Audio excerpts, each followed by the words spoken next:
son benim tanıdığım Mardin'di. Mardin'e benim ilk gittiğim yıllarda 1970'lerde, 80'lerde şehirde Kürtlerin esamisi okunmazdı.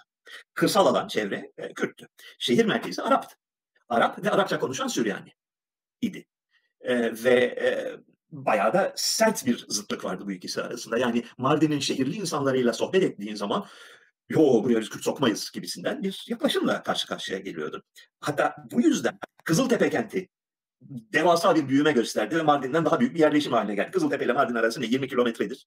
Fakat Kızıltepe bir Kürt kentidir. Yani Kürtlerin şehre göç basıncı Mardin'de engellenince Kızıltepe'nin şişmesine yol açmıştır.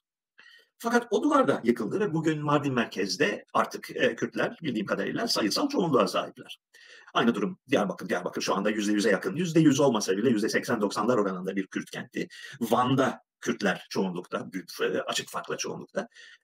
Başka bir şeye geçildi. Cumhuriyet rejiminin Türkiye'nin doğusundaki en büyük başarısı nedir biliyorsunuz. Pekala biliyorsunuz. Cumhuriyet rejiminin 100 yıl içinde doğuda, Fırat'ın doğusundaki en büyük başarısı bu bölgenin tamamıyla Kürtleşmesi olmuştur.